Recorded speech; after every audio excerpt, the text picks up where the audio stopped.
भोला के पिताजी बचपन में ही शांत हो गए थे, इसलिए भोला अपनी माँ के साथ रहता था।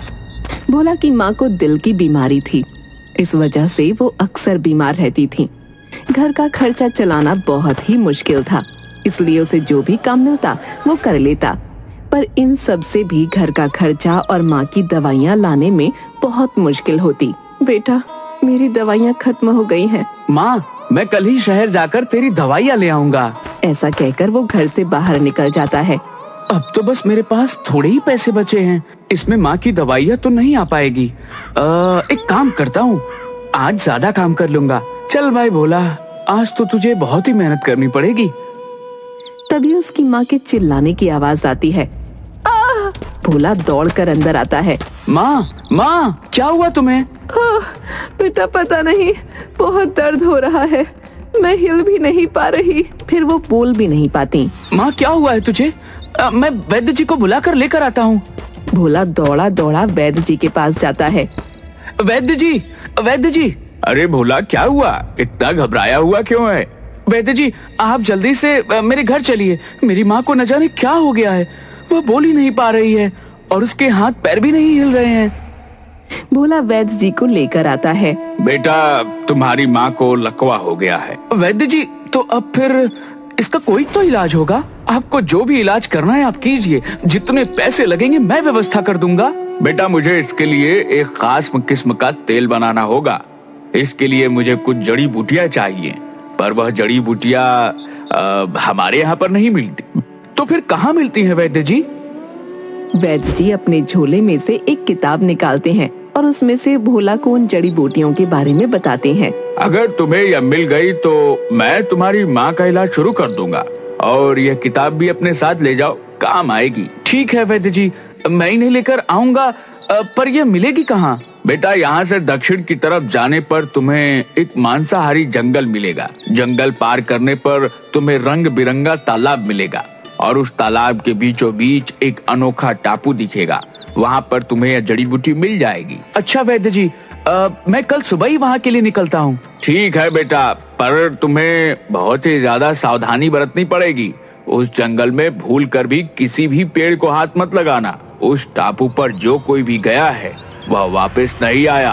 आप फिक्र मत कीजिए वैद्य जी, मैं बूटी लेकर जल्द ही आऊंगा। बस आप मेरी माँ का ध्यान रखना। ठीक है बेटा, तुम निश्चिंत होकर जाओ।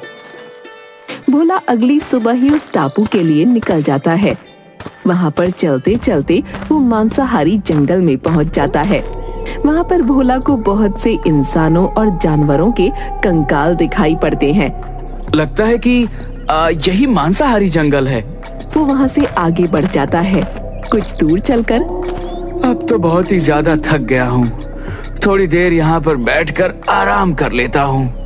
फिर भोला एक पेड़ के नीचे बैठकर आराम करने लगता है। तभी एक पत्ता उड़कर भोला के हाथ पर चिपक जाता है। उसे एहसास होता है कि उसके हाथों में से खून निकल रहा है। अरे, ये क्या हुआ? ये कैसा पत्ता है? मेरे हाथों में से निकल ही नहीं रहा, और लगता है मानो मेरा खून चूस रहा हो। जैसे तैसे भोला उस पत्ते को अपने हाथों पर से हटाता है और वहाँ से उठकर जाने लगता है। लगता है इसी वजह से इस जंगल को मांसाहारी जंगल कहते होंगे। कुछ दूर तक भोला खुद को उन पेड़ों से बचाता है। फिर अचानक से एक पेड़ की जड़ पर पैर रख देता है। वो जड़ उसके पैरों को जकड़ लेती है। हे भगवान, अब यह क्या नहीं बला है, मेरा पैर! उसे बहुत दर्द होता है और उसके पैरों में से खून निकलने लगता है। वो अपने झोले में से एक खंजर निकालता है और उस खंजर से उस जड़ को काट देता है और वहाँ से भागने लगता है।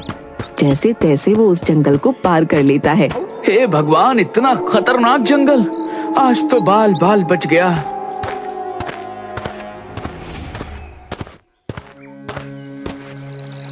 कुछ दूर चलने पर उसे एक तालाब दिखता है। उस तालाब के अंदर एक टापू दिखता है। लगता है यही वह अनोखा टापू है जहाँ पर मुझे माँ के इलाज के लिए जड़ी बूटियाँ मिलेंगी। पर वैद्य जी ने तो कहा था कि तालाब रंग बिरंगा होगा, पर यह तो बिल्कुल सामान्य ही है। भोला को वहाँ पर अलग अलग तरह की मछलियाँ दिखाई देती हैं। उनके रंग की वजह से वो तालाब रंग बिरंगा हो जाता है। अच्छा, तो इन रंग बिरंगी मछलियों की वजह से तालाब को रंग बिरंगा तालाब कहते हैं। मैं तो कुछ और ही समझा था। चलो यहाँ पर पानी पी लेता हूँ, बहुत देर से प्यास लग रही थी। भोला उस तालाब में पानी पीने जाता है। वो हाथ मुंह धोकर जैसे ही अपने मुंह में पानी डालता है, उसे अजीब लगता है। वो पानी को थूक देता है। भोला देखता है कि पानी में उसका रंग निकल रहा है। अरे यह कैसा तालाब है, इसमें तो मेरा रंग निकल रहा है। फिर उसे एक बड़ी सी मछली दिखती है। उस मछली का रंग भी पानी में उतर रहा था। अच्छा, इसका मतलब यह है कि अगर इस पानी में कुछ भी डाला जाए तो उसका रंग पानी में मिल जाता है और तालाब रंग बिरंगा हो जाता है। भोला आसपास से लकड़ियां इकट्ठी करके अपने लिए एक नाव तैयार करता है और उस नाव से टापू की तरफ जाता है। भोला कुछ ही देर में टापू पर पहुंच जाता है। इस टापू में ऐसी कौन सी खास बात है जो इसे अनोखा टापू कहते हैं? मुझे तो कुछ खास नहीं लग रहा। भोला को एक आवाज आती है। अरे तुम कहाँ जाती और यहाँ तक कैसे पहुँची? अरे यह आवाज यह कहाँ से आ रही है? लगता है मेरा भ्रम है। फिर भोला आगे बढ़ता है। उसे फिर से आवाज आती है, रुक जाओ, तुम आगे नहीं बढ़ सकती। और बहुत सारे बौने इकट्ठा होकर भोला को घेर लेते हैं। तुम कौन होती और यहाँ कैसे पहुँची? मुझे तो लगती है हमें इसे सरदार के पास लेकर जाना होती। अरे सरदार को बड़ी बड़ी बातों में क्यों परेशान करना होती? तुम रुको, मैं इसे अभी खत्म कर देती हूँ। फिर वो बौना अपनी तलवार निकालकर भोला को दिखाता है। बौना उछल उछल कर उसकी गर्दन पर मारने की कोशिश करता है, पर वो छोटा होने की वजह से उसकी गर्दन तक नहीं पहुँच पाता। अरे ये इतना छोटा होती कि मेरी तलवार ही इसकी गर्दन तक नहीं पहुँचती। इसे थोड़ा ऊपर करो। फिर सारे बौने भोला को पकड़कर नीचे घुटनों के बल बैठा देते हैं। भोला को कुछ भी समझ नहीं आ रहा था कि उसके साथ क्या हो रहा है। बौना भोला की गर्दन पर तलवार रखकर, बोलो तुम कौन होती और यहाँ क्यों आई? अरे भाई रुको रुको, मेरा नाम भोला है और मैं यहाँ पर अपनी माँ के इलाज के लिए कुछ जड़ी बूटियाँ लेने आया हूँ। तुम झूठ बोलती। अगर तुम सच बोलती तो मैं तुम्हारी गर्दन उड़ा देती। अरे भाई मैं सच बोल रहा हूँ, पर सच बोलने पर क्यों मार रहे हो? क्या सच बोलती? रुको, मैं तुम्हें अभी जान से खत्म कर देती। रुको, इसे हम पहले सरदार के हवाले करती, वही इसका कुछ करती। हे भगवान, ये क्या हो रहा है? मुझे तो कुछ भी समझ नहीं आ रहा। और ये कैसे बात कर रहे हैं? भगवान बस इतना कर देना कि मैं अपनी माँ के लिए जड़ी बूटियाँ लेकर पहुँच जाऊँ।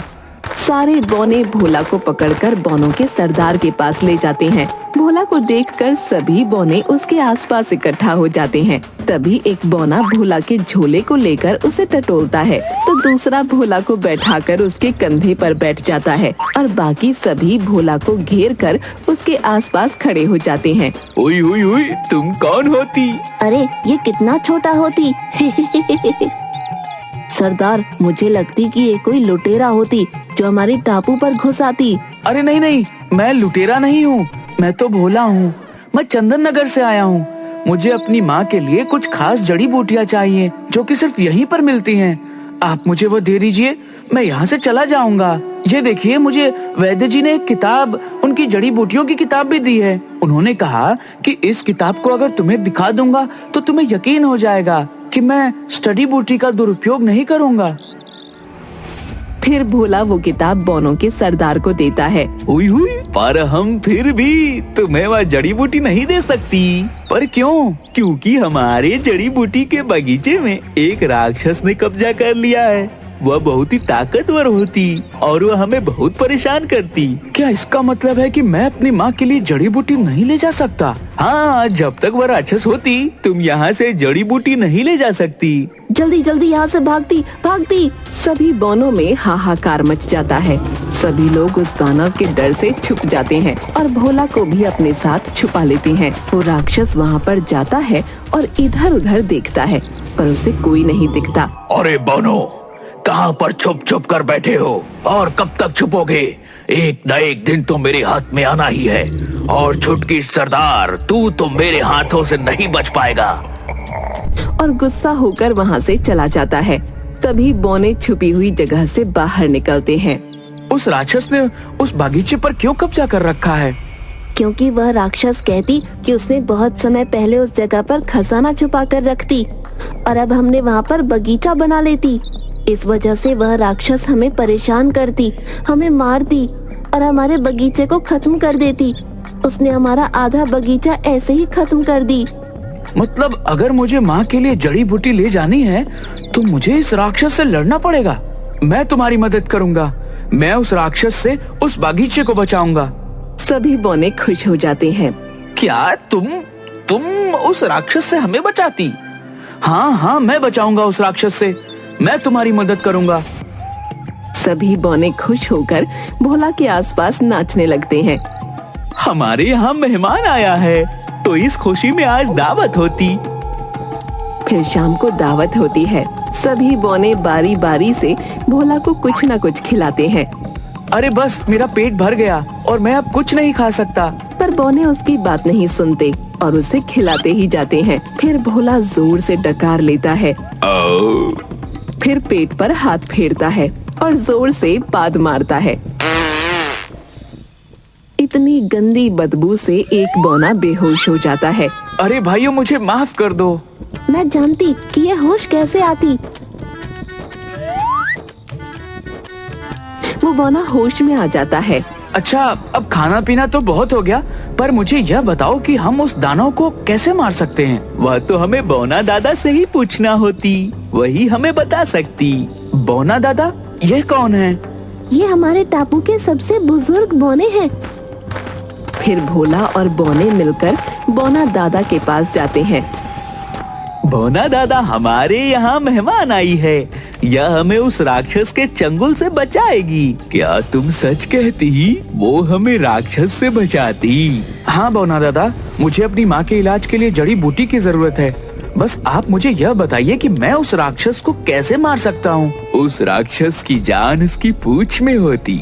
अगर तुम उसकी पूंछ काट देंगे तो वह राक्षस मर जाती, पर आज तक ऐसा कोई भी नहीं कर पाई। हमें तो उस राक्षस के सामने खड़े होने की भी डर लगती। मैं करूँगा उस राक्षस का सामना। तभी एक बौना वहाँ आ जाता है। वह राक्षस फिर से आ जाती, जल्दी जल्दी छुप जाती। नहीं, अब भागने की जरूरत नहीं है। मैं करूँगा उस राक्षस का सामना। फिर सभी उस राक्षस के आसपास इकट्ठा हो जाते हैं और भोला भी वहाँ पर होता है। अरे इस बौने की बस्ती में यह इंसान कहाँ से आ गया? ए राक्षस, चला जा यहाँ से। चला जाऊं? तो अच्छा, तो अब मुझे मरवाने के लिए तुम इंसान की मदद लोगे? हाँ, ये हमें तुमसे बचाती। तो मैं भी देखता हूँ कि यह कैसे मेरा सामना करेगा।